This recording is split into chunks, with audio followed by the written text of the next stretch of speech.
오늘 우리 주연절 후 셋째 주일입니다. 성서정과 9번째고요. 여호와를 기뻐하는 것이 너희의 힘이니라 라는 제목으로 말씀을 같이 좀 나누려고 합니다. 지난 금요일부터 오늘 주일까지 구약 본문, 구약 성서정과의 구약 신약 이렇게 나오는데 구약 본문이 계속해서 느헤미야서가 나와요. 이번 주 주제가 슬픔을 지나 기쁨으로라고 말씀을 드렸죠.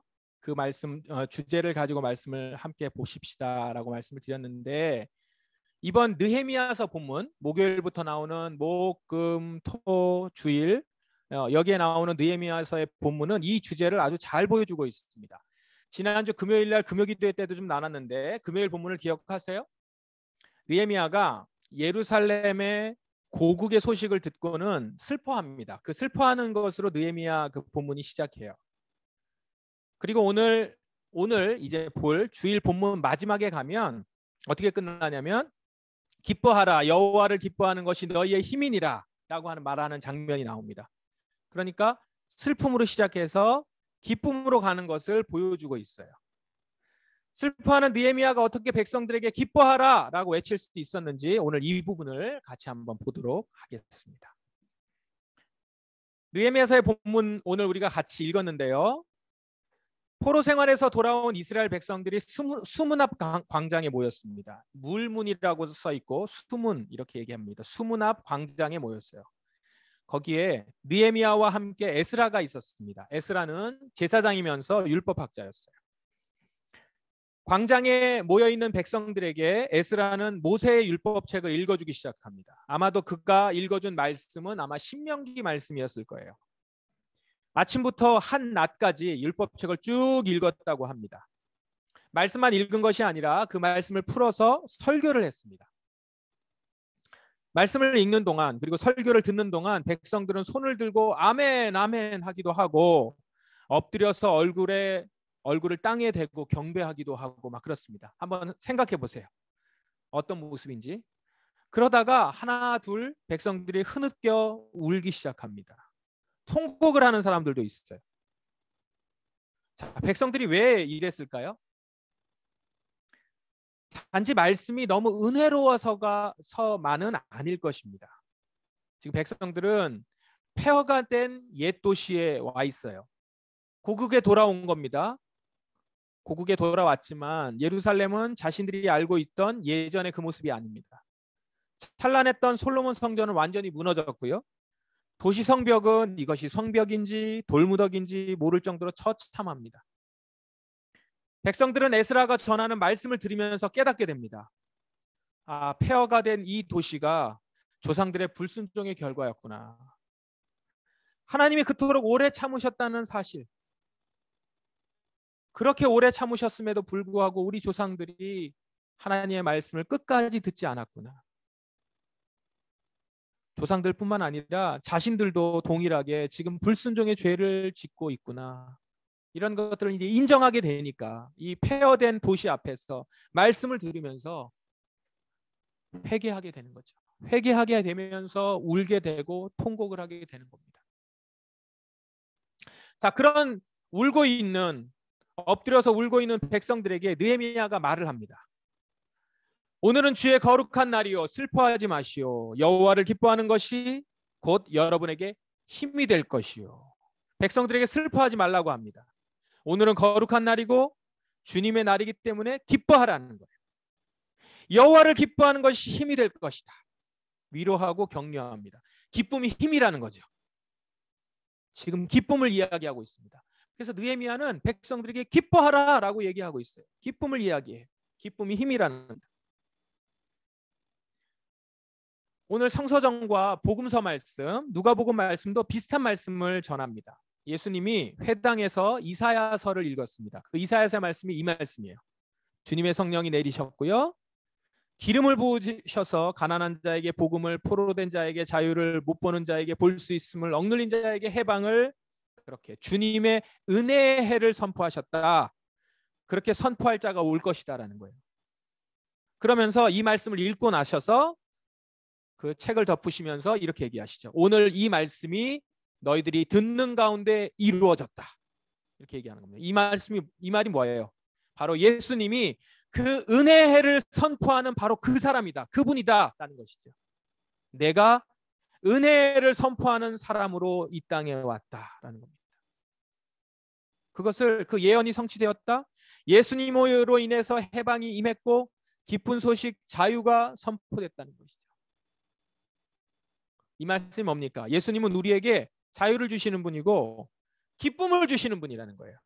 복음을 들으면 기뻐할 수 있고 복음을 들으면 자유하게 되고 해방이 선언된다는 거예요. 자, 오늘 누가복음 말씀과 느헤미야 말씀 이 두 본문에서 보여주는 게 뭐예요? 성도들에게 기쁨이 임한다는 거예요. 그리고 그들이 기쁨이 임했다는 것은 그들이 은혜를 받았다라는 표시라는 거예요. 기쁨은 성도들의 힘이고 기쁨은 복음을 가진 자의 대표적인 모습이에요. 그래서 복음을 가진 자, 은혜를 받았다, 예수를 믿는다라고 하면 그 대표적인 모습이 뭐예요? 기뻐하는 모습이라는 거예요. 말씀에도 있죠? 항상 기뻐하라. 이것이 너희를 향한 하나님의 뜻이니라. 이게 기뻐하라는 것이죠. 그래서 기쁨은 우리의 힘이요, 성도들의 대표적인 모습이요, 참된 복음을 가지고 있는 자라면 기뻐한다. 이런 말씀을 들었습니다. 그런데 여러분, 그렇다면 기쁨만이 성도들의 모습인가요? 반대로 슬픔은 버려야 될 것인가요? 우리에게 불필요한 것일까요? 자, 오늘 두 본문을 다시 한번 보십시오. 잘 보시면 말씀은 기쁨만이 성도들의 모습이다. 기쁨만이 성도들이 가져야 할 것이다 라고 말하지 않고 있어요. 기쁨만 있는 것이 아니라 슬픔도 있다는 거예요. 참된 기쁨을 얻기까지는 슬픔이 있다라는 것들을 오늘 말씀을 보시면 그것을 보여주고 있습니다. 더 정확하게는 슬픔이 진정한 기쁨으로 갈 수 있는 길을 열어주셨다는 겁니다. 기쁨만이 아니라 슬픔이 있어야 된다. 슬픔이 진정한 기쁨으로 갈 수 있는 길을 열어줬다. 오늘 느헤미야서의 말씀이 그리고 오늘 예수님께서 선포하신 이 말씀이 바로 우리에게 그 메시지를 전하고 있어요. 성서정과에서 고린도전서 말씀이 있습니다. 그 말씀에 이렇게 설명을 해요. 몸의 지체에 대한 얘기입니다. 눈이 손에게, 머리가 발에게 여러 이야기를 해요. 약해 보이는 부분이 있고 또 고귀하지 못하게 보이는 부분도 있다는 거예요. 몸의 지체에 대해서 지금 얘기하고 있는 본문인데 몸에 쓸모없는 부분은 없다라는 겁니다. 어떤 지체는 볼품이 없어 보이고 약해 보여요. 어떤 부분은. 그렇지만 몸을 위해서 꼭 필요하다라는 것이죠. 지체의 모든 부분이 합력해서 하나의 건강한 몸을 이룬다는 거예요. 이와 같이 슬픔도 기쁨도 모두 필요하다는 겁니다. 슬픔은 기쁨에 비해서 우리가 거리끼게 생각할 수 있지만 결코 없어서는 안 될 것입니다. 슬픔 또한 기쁨과 마찬가지로 우리가 온전한 성도가 되는데 꼭 필요하다는 것이죠. 이것은 균형 잡힌 그리스도인이 되기 위해서는 슬픔도 있어야 되고 기쁨도 있어야 됩니다 라는 정도가 아닙니다. 진정한 참된 기쁨을 갖기 위해서는 이 슬픔의 길을 꼭 거쳐가야 된다라는 거예요. 여러분, 진정 하나님의 은혜와 구원은요 슬픔을 통해서 경험하게 됩니다. 느헤미야가 지금 백성들에게 슬퍼하지 말고 기뻐하라 라고 말한 이유가 뭐예요? 그 전에 슬픔이 있었어요.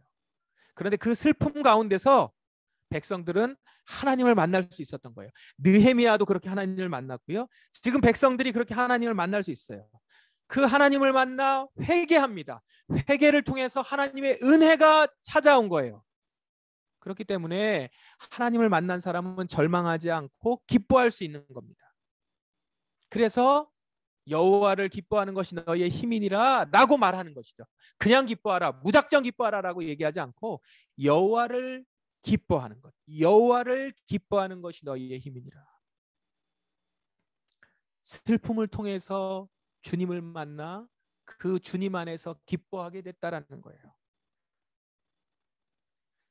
여러분, 나의 죄인됨, 나의 무능함, 나의 약점 이런 것들을 직면하면요 슬픔이 있을 수밖에 없어요. 머리로만 죄인됨을 인정하는 게 아니에요. 죄인됨을 인정한다는 것은 내가 실제로 내가 존재론적으로 내가 죄인임을 인정하는 거예요. 진짜 내가 죄인인 것을 인정하고 내가 죄인인 게 이렇게 뼛속까지 뼈 때리는 그런 진실을 알게 되면 어떻죠? 슬플 수밖에 없죠. 거기 절망이 있어요. 내가 무능하고 내가 부정하고 내가 한계가 있다라는 걸 인정하게 되는 것. 그러면요, 내게 그 말은 곧 내게 실망한다는 것 아니겠어요? 내가 별 볼 일 없는 존재다라는 것, 그 사실을 인정할 때 거기에 절망이 있어요. 아, 난 정말 별 볼 일 없는 존재구나. 나 솔직히 무능하구나. 아, 나는 부정한 존재구나. 그걸 인정하게 될 때 절망이 있어요. 한없이 슬픕니다. 그런데 여기에 은혜가 시작됩니다. 여기서부터 은혜가 시작이 돼요. 슬픔과 절망 가운데서 우리가 할 수 있는 것은 하나예요. 하나님을 찾을 수밖에 없거든요. 내겐 소망이 없어요. 스스로 구원할 수 없습니다. 의롭지 못해요. 그러니 나를 구원하실 분, 나를 의롭다 하실 분을 찾는 겁니다. 그러므로 여러분, 내 죄, 내 무능, 내 약점을 직면해야 합니다. 이것을 직면하기 싫어서 가리거나 외면하면 잠시 잠깐 슬픔은 없을 수 있어요. 그러면 영원하고 참되고 흔들리지 않는 기쁨을 경험할 길도 없어집니다.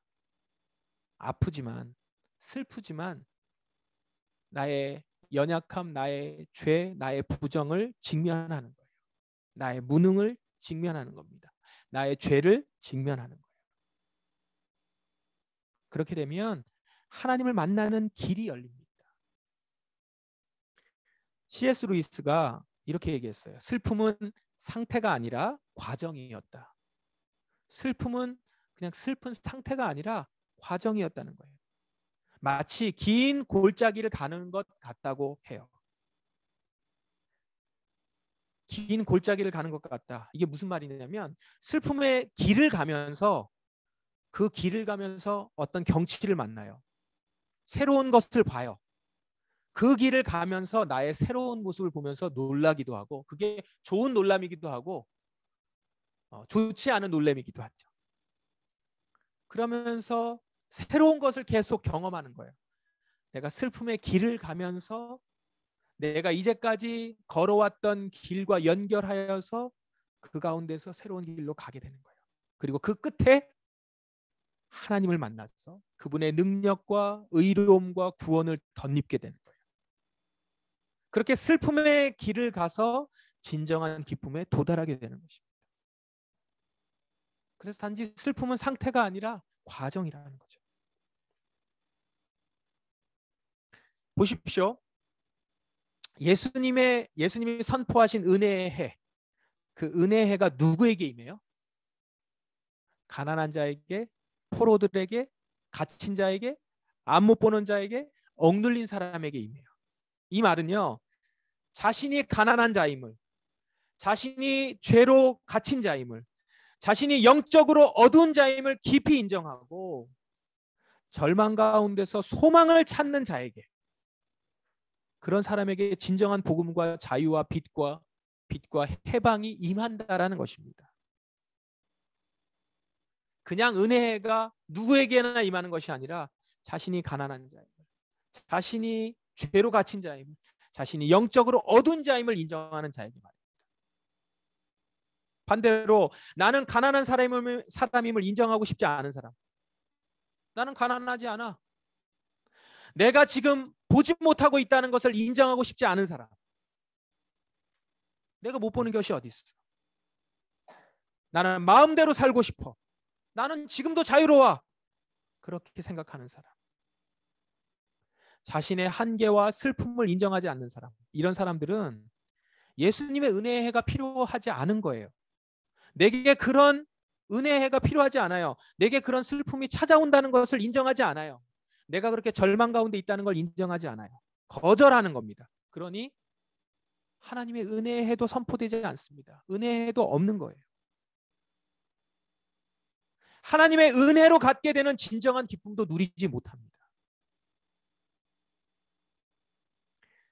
현대인들은 유독 슬픔을 싫어해요. 슬퍼하는 거 싫어하고요. 고통을 불행하다고 여겨요. 여러분 어떻습니까? 여러분은 슬픔을 생각할 때 어때요? 고통을 이야기할 때 어떻습니까? 아마 여러분도 예외가 아닐걸요? 그런데 여러분, 슬픔이 없다고 하는 사람, 슬픔을 거절하는 사람, 그것은 사실 그냥 외면할 뿐이에요. 거절하는 것뿐이에요. 감추는 것뿐입니다.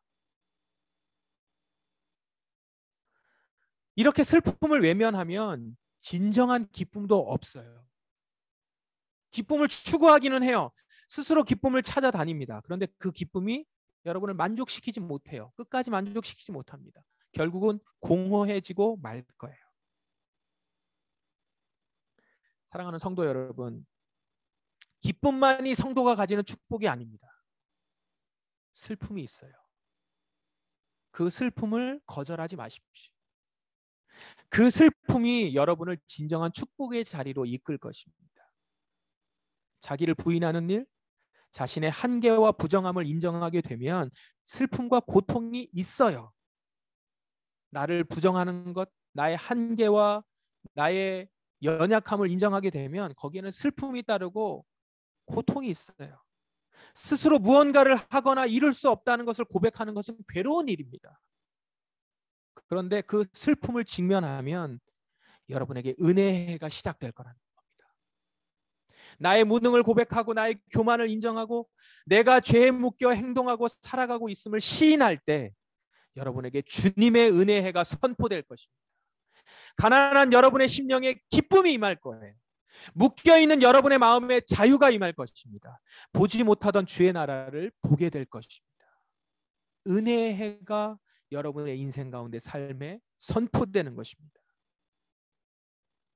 그래서 예수 그리스도 안에서 만족하는 것, 예수 그리스도가 주시는 기쁨, 이것을 누리게 될 것입니다. 느헤미야의 외침이 이제 여러분의 외침이 될 거예요. 여호와를 기뻐하는 것이 너희의 힘이니라. 이 말이 진정 이 복음을 외치는 성도들이 여러분이 될 수 있을 것입니다.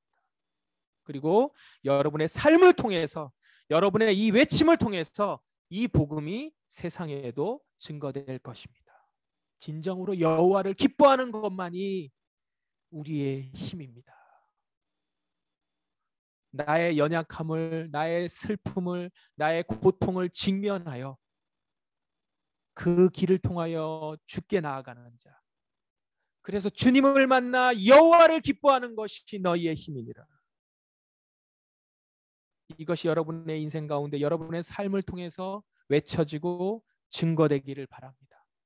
우리 포도나무 성도 한 사람 한 사람이 이 모두 슬픔을 지나 기쁨으로 들어가는 성도들, 슬픔의 길을 거쳐가 나의 연약함 가운데서 울 수밖에 없는 내가 눈물을 흘리며 씨를 뿌리며 나아가는 자가 결국 주 앞에서 여호와를 기뻐하며 여호와를 만나 은혜를 누리며 자유의 선포를 듣고 해방을 맛보며 진정한 기쁨으로 살아가게 될 것을, 우리 포도나무 성도 한 사람 한 사람이 그런 기쁨으로 들어가는 성도들 되시기를 주의 이름으로 축원합니다. 함께 기도하겠습니다.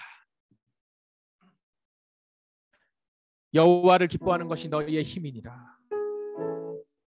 진정 나의 모습을 바라보며 나의 연약함과 나의 죄됨과 내가 부정함을 인정하며 그 앞에서 슬픔을 직면하게 될 때 그 슬픔의 길을 건너가 주님을 만나 참된 위로와 참된 기쁨을 누리게 될 것입니다. 그래서 내가 스스로 찾은 기쁨으로 힘을 얻는 것이 아니라 여호와를 기뻐하는 것이 나의 힘이니라 고백할 수 있게 될 것입니다. 오늘 이 시간 여러분의 인생 가운데 주님의 은혜의 해가 선포되길 원합니다. 가난한 자가 복음을 듣고 포로된 자가 열림과 그 가운데 노임을 받으며 보지 못하는 자가 볼 것이며 갇힌 자에게 그 가운데에 자유가 선포될 것입니다. 오늘 이 시간 그 슬픔의 길을 지나 주님께 나아가는 자가 되길 원합니다. 슬픔을 외면하지 아니하고 슬픔을 직면하여 저는 이런 부정한 자입니다. 죄인입니다. 이제는 주님의 은혜의 해에 들어가기를 원합니다. 여호와를 기뻐하는 자가 되기를 원합니다. 그래서 주님이 주시는 기쁨을 누릴 수 있는 자 되게 하옵소서. 이 시간 같이 통성으로 주님 앞에 기도합니다. 기도하겠습니다.